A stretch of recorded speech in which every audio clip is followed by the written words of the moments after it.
আচ্ছা, কেউ একজন নামাজ পড়ে না কেন? আমি তোমার সম্পর্কে বলছি না, আমার প্রিয় ছেলে বা প্রিয় মেয়ে। শুধু প্রশ্নটি নিয়ে চিন্তা করো যে মানুষ কেন নামাজ পড়ে না। এর অনেকগুলো উত্তর থাকতে পারে, আর এই প্রশ্নের উত্তর আল্লাহর কাছেও আছে। উত্তরটা খুবই ভয়ঙ্কর। এই উত্তরটি আমি খুতবার শুরুতে পড়েছি। তিনি বলেন, ফালা সাদ্দাকা ওয়ালা সাল্লা ওয়ালাকিন কাযযাবা ওয়া তাওয়াল্লা। সে আসলে সত্য গ্রহণ করেনি এবং সে নামাজও পড়েনি। তিনি কাফির সম্পর্কে বলছিলেন। তিনি দুইটা জিনিস বলেছেন, এই লোকটি সত্য গ্রহণ করেনি এবং নামাজও পড়েনি। কথাটা ভাবনার উদ্রেক করে। যদি বলা হয় সে সত্য গ্রহণ করেনি, আমার আশা হলো তিনি বলবেন লা সাদ্দাকা ওয়ালা আমানা, কিন্তু তিনি বলছেন লা সাল্লা। এর মানে হলো আল্লাহর সত্য গ্রহণ করার ব্যাপারে তোমার অন্তরে কিছু একটা মিসিং আছে। না না না, বাচ্চাটা বলে আমি আল্লাহকে বিশ্বাস করি, আমি মুসলিম। হ্যাঁ, তুমি এখানে মুসলিম, তোমার মাথায়। কিন্তু এই সত্য তো শুধু তোমার মাথার জন্য না, এই সত্য তোমার অন্তরের জন্য। তুমি এখনো অনুভব করছো না যে ব্যাপারটা কেমন সিরিয়াস। তুমি এখনো উপলব্ধি করছো না যে এটা কি। মাঝে মাঝে কোনো বিষয় তুমি জানো হয়তো, কিন্তু এই নিয়ে চিন্তা করা থেকে পালিয়ে বেড়াও। এটা সত্য, তুমি জানো বিষয়টা কিন্তু চিন্তা করতে চাও না। আর তাই এটা যেহেতু মিসিং, ঠিক এই কারণে আমি সহজেই নামাজের কথা ভুলে যাই কখনো কখনো, এবং তুমিও ভুলে যাও কখনো কখনো। এমনটা ঘটে কারণ আমাদের অন্তর কিছুটা বিভ্রান্ত হয়ে পড়ে।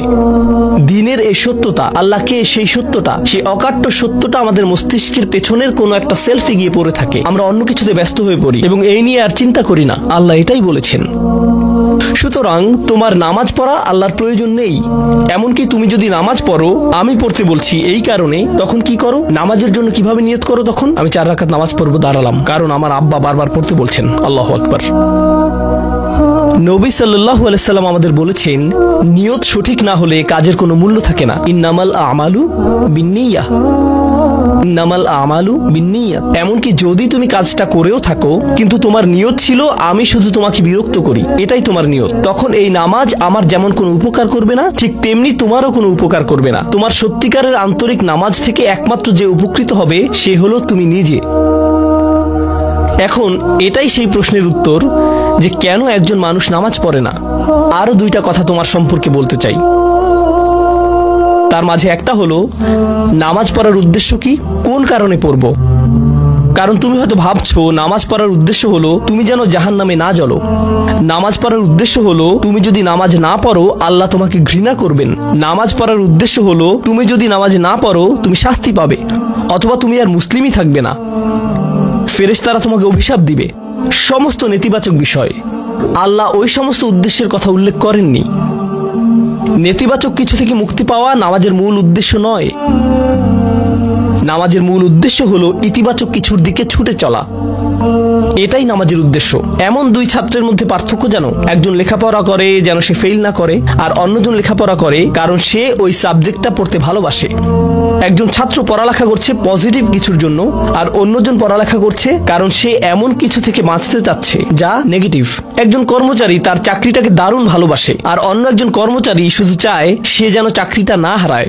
তারা একই চাকরি করছে, একেবারে অভিন্ন চাকরি, কিন্তু একজন চাকরিটা করতে পেরে কি যে খুশি, কত যে আনন্দ তার, আর অন্যজন খুবই হতাশ, সবসময় মনমরা ভাব। কেন? কারণ তাদের একজন এটা করছে ক্ষতিকর কিছু থেকে মুক্তি পাওয়ার জন্য, আর অপরজন এটা করছে উপকারী কিছুর দিকে ছুটে চলার জন্য। আল্লাহ কোরআনে যখন আমাকে নামাজ সম্পর্কে বলেছেন যে কেন আমাদের নামাজ পড়া দরকার, তিনি মুসা আলাইহিস সালামকে এই উত্তরটা বলে দিয়েছেন যখন তিনি তার সাথে সাক্ষাৎ করেছিলেন। তিনি বলেছেন, আকিমিস সলাতা লিযিকরি, আর আমাকে স্মরণ করার উদ্দেশ্যে নামাজ কায়েম করো। তোমার নামাজ ঠিক রাখো যেন তুমি তোমার রবকে স্মরণ করতে পারো। আমি তোমাকে ইতিমধ্যে বলেছি যে তোমার আমার সম্পর্কটা খুবই সীমিত, কিন্তু তোমার সাথে আল্লাহর সম্পর্কটা অনেক আগে থেকে শুরু হয়েছিল, আর তার সাথে তোমার এই সম্পর্কটা অনন্তকাল ধরে বলবৎ থাকবে। তাই সেই সম্পর্কটির কথা স্মরণে আনা আবশ্যক, কারণ ভালো যত কিছু তোমার কাছে আসে তা আসে ওই সম্পর্কটা থেকেই। সামান্য কিছু ভালো জিনিস তোমার বাবার কাছ থেকে আসে, কিছু কিছু ভালো জিনিস, কিন্তু সকল ভালো জিনিস যা তোমার কাছে আসে তা আসে একমাত্র ওই সম্পর্কটির কারণে। যদি তুমি চাও সকল উপকারী জিনিস তোমার জীবনে অবস্থান করুক, তখন তোমাকে অবশ্যই তার কথা স্মরণ করতে হবে যার নিকট থেকে সকল কল্যাণের আগমন ঘটে, যার নিকট থেকে সকল নিয়ামতের আগমন ঘটে, সকল রিজিকের আগমন ঘটে, সকল হেদায়েতের আগমন ঘটে। আর তাই আল্লাহ বলছেন, সর্বোত্তম যে উপায়ে তুমি এটা করবে তা হলো নামাজের মাধ্যমে তুমি আমাকে স্মরণ করবে। এজন্যই তোমার নামাজ পড়া দরকার। আচ্ছা, পরিশেষে এজন্যই তোমার এটা করা উচিত, কিন্তু তুমি এটা করছো বলেই সঠিক নিয়ত সহকারে আল্লাহ বলছেন কেবল এখানেই শেষ নয়, এর কিছু উপকারিতাও আছে। কিছু ভালো জিনিস তোমার পথে আসবে যখন তুমি সত্যি সত্যি আল্লাহকে স্মরণ করবে। যখন তুমি আল্লাহকে স্মরণ করবে যেভাবে তিনি চান সেভাবে, আর যে উপায়ে তিনি চান তা হলো এই নামাজগুলোর মাধ্যমে। তুমি যদি এটা করতে পারো, আল্লাহ বলছেন ইন্না সলাতা তানহা আনিল ফাহশাই ওয়াল মুনকার। এমনকি এই আয়াতেও ওয়ালা যিকরুল্লাহি আকবার, তিনি বলছেন নামাজের মধ্যে এই উপকারটি আছে যে এটা তোমাকে অশ্লীলতায় পড়ে যাওয়া থেকে রক্ষা করবে। কারণ অশ্লীলতা তোমার চারপাশে বিরাজমান, আর আমি প্রিয় পুত্র তোমাকে এটার সম্মুখীন হওয়া থেকে রক্ষা করতে পারবো না। অশ্লীলতা তোমার ফোনে, অশ্লীলতা তোমার স্কুলে, অশ্লীলতা তোমার বন্ধুদের মাঝে, অশ্লীলতা ঈদের অনুষ্ঠানে, যখন কোনো কর্নারে গিয়ে বন্ধুদের সাথে আড্ডা দাও, অশ্লীলতার উপস্থিতি তুমি সর্বত্র দেখতে পাবে। প্রতিবার যখনই তুমি অশ্লীলতার দিকে এগিয়ে যাবে তোমার অন্তর ক্ষতিগ্রস্ত হয়ে পড়বে। আর আল্লাহ বলছেন যদি তুমি এই নামাজগুলো আদায়ে যত্নবান হও, এগুলো তোমাকে অশ্লীলতার করাল গ্রাস থেকে রক্ষা করবে। একবার যদি তুমি অশ্লীলতায় ডুবে যাও, তখন তুমি হয়ে পড়বে যেমন তুমি যদি দূষিত বাতাসে নিঃশ্বাস নাও, প্রথম প্রথম তোমার কাশি আসবে, কিন্তু যদি এতে বেশিক্ষণ অবস্থান করো একসময় এতে তুমি অভ্যস্ত হয়ে পড়বে। অশ্লীলতাও ঠিক এরকম, এতে আকণ্ঠ নিমজ্জিত থাকলে একসময় এটাকে আর বড় অপরাধ বলে মনে হবে না, নিজেকে এর থেকে রক্ষা করার কোনো গরজ অনুভব করবে না আর, কারণ তোমার প্রতিরোধ ব্যবস্থা দূষিত হয়ে গেছে। এরপর তুমি এমনকি আরো বিষাক্ত আচরণের জন্য প্রস্তুত হয়ে যাবে, এমনকি আরো জঘন্য বিষয় ওয়াল মুনকার, এমনকি আরো ঘৃণ্য কাজও তোমার দ্বারা সম্পন্ন হয়ে যেতে পারে। অধঃপতনের অতল গহ্বরে হারিয়ে যাওয়া থেকে এই নামাজগুলো তোমাকে রক্ষা করবে। এই জন্যই তোমার নামাজ পড়া দরকার, এই সমস্ত কারণেই তোমার নামাজ পড়া প্রয়োজন। আমি বলেছি এই জন্য না, এই সমগ্র ভ্রমণের শেষে সিদ্ধান্তটা সম্পূর্ণরূপে তোমার। কারণ আল্লাহ হয়তো আগামীকালই আমাকে নিয়ে যেতে পারেন, আল্লাহ হয়তো আমাকে 1 বছরের মধ্যেই নিয়ে যেতে পারেন। তোমার এবং আমার মাঝে যে এই সম্পর্কটা বর্তমানে আছে, এমনকি যদি আমরা 100 বছরও বাঁচি, আমরা এর চেয়ে বেশি বাঁচতে পারবো না। একটা সময় আছে যখন এর সমাপ্তি ঘটবে, কিন্তু ওই সম্পর্কটি, তুমি যদি সত্যিই ওই সম্পর্কটি সম্মান করতে চাও, নামাজ পড়ো। তোমার প্রতি এটাই আমার উপদেশ। এখন আমি পিতামাতার উদ্দেশ্যে কথা বলবো। এটা হবে ছোট্ট একটা রিমাইন্ডার আমার জন্য এবং আমাদের সবার জন্য, আমাদের পিতামাতাদের জন্য। সন্তানাদি আল্লাহ প্রদত্ত একটা নিয়ামত, তাদেরকে এজন্য দেওয়া হয়নি যেন আমরা তাদের নিয়ন্ত্রণ করতে পারি। যত বেশি আমরা তাদেরকে নিয়ন্ত্রণ করতে চাইব, তত বেশি হতাশ হব সকল অবস্থাতেই। আমি দেখেছি এমনটা, বিশেষ করে যে পরিবারগুলো তাদের সন্তানদের দিনের সুরক্ষা করতে চায়, তারা যত বেশি সন্তানদের উপর জোর করে দিন চাপিয়ে দিতে চায়, তত বেশি ওই ছেলে মেয়েগুলো অদ্ভুত সব উপায়ে বিদ্রোহ প্রকাশ করে। কারণ যে বিষয়টা আল্লাহ চান আপনি তাদেরকে প্রদান করুন, আপনার ছেলে মেয়েদের কাছে আপনার যে সুযোগ আছে সেটা তাদেরকে আপনার আদেশ নিষেধ মানতে বাধ্য করার জন্য নয়। সুযোগটা এই জন্য দেয়া হয়েছে যেন আপনি তাদেরকে এমন সব বিষয়ে চিন্তা করাতে পারেন যা শুধু আপনার পক্ষেই চিন্তা করানো সম্ভব, তাদেরকে এমন সব বিষয়ে পছন্দ করাতে পারেন যা শুধু আপনার পক্ষেই পছন্দ করানো সম্ভব।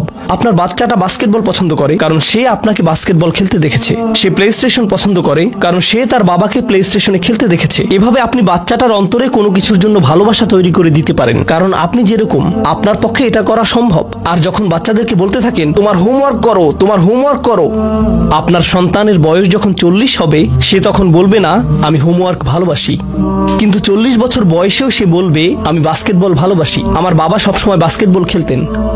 আপনি যা ভালোবাসেন তা ট্রান্সফার হয়ে তার কাছে চলে যায়, আর যা করতে বলেন তা প্রত্যাখ্যাত হয়ে যায়। এমনটি আপনার ক্ষেত্রেও ঘটেছিল। আপনার ছেলে মেয়েদের কথা ভুলে যান, আপনার নিজের বাস্তবতাও এটাই। আপনার বাবার কিছু কিছু জিনিস যে আপনি এখনো পছন্দ করেন তা ভালোবাসার মাধ্যমে আপনার নিকট ট্রান্সফার হয়েছিল, আর আপনার বাবার ওই ব্যাপারগুলো আপনি অপছন্দ করতেন যা তিনি জোর করে আপনাকে গেলাতে চেয়েছিলেন। এখানে উপবিষ্ট প্রত্যেকের বাস্তবতা এটাই, শুধু সেগুলোই গ্রহণ করেছি যেগুলো ভালোবাসার মাধ্যমে হস্তান্তরিত হয়েছিল। ঠিক এই ইশারাটাই আমাদের পিতামাতাদেরকে দেয়া হয়েছে সূরাতুল ইসরার এই আয়াতে, রব্বির হামহুমা কামা রব্বায়ানি সগীরা। রব্বায়ানি মানে যখন তারবিয়া ব্যবহার করা হয় একটি চারা গাছ বড় করার জন্য, আপনাকে চারা গাছটির যত্ন নিতে হবে, এর সযত্নে প্রতিপালন করতে হবে। গাছটির প্রতি চিৎকার চেঁচামেচি করলে তো হবে না, তাড়াতাড়ি বড় হও, তাড়াতাড়ি লম্বা হও। আপনার একে সময় প্রদান করতে হবে। অনেক সময় পোকামাকড় এসে এর পাতাগুলো খেয়ে ফেলতে চাইবে, আপনাকে তখন পোকামাকড় সরিয়ে দিতে হবে। কখনো কখনো একটু কঠোর আচরণ করতে হবে, শুধু অতটুকুই যেন পোকামাকড়গুলো দূর হয়ে যায়। এরপর আবারও এতে পানি দিতে হবে। আমাদের বাচ্চাদের সাথে আমাদের উদাহরণটা ঠিক এমনই। ঠিক এ কারণেই আমরা আমাদের মাতা পিতার জন্য এই দোয়াটা করি। আমি দোয়া করছি আল্লাহ যেন আমাদের সন্তানদেরকে হেদায়েত দান করেন, যা শুধু তার পক্ষেই দেয়া সম্ভব। দোয়া করছি আল্লাহ তাদের অন্তরে ইস্তিকামা প্রদান করুন, যেন তারা তাদের জীবনের সঠিক সিদ্ধান্ত নিতে পারে। আরো দোয়া করছি আল্লাহ তাদেরকে ইব্রাহিম আলাইহিস সালামের দোয়ার মতো করুন, যা তিনি আমাদের সবার জন্য করেছিলেন। রব্বি জাআলনি মুকিমাস সলাতি ওয়া মিন যুররিয়াতি। হে আমার রব, আমাকে সালাত কায়েমকারী বানান এবং আমার বংশধরদের মধ্য থেকেও। আল্লাহ তাআলা এখানে উপস্থিত পিতামাতাদেরকে, আমাকে সহ সবাইকে এমন দৃষ্টান্তে পরিণত করুন যে আল্লাহকে ভালোবাসে এবং যে নামাজকে ভালোবাসে, যেন আমাদের ছেলেমেয়েরা নামাজের প্রেমে পড়ে যায় আমরা যেভাবে নামাজকে ভালোবাসি তা দেখে। বারাকাল্লাহু লি ওয়া লাকুম ফিল কুরআনিল হাকিম ওয়া নাফা'নি ওয়া ইয়্যাকুম বিল আয়াতি ওয়া যিকরিল হাকিম।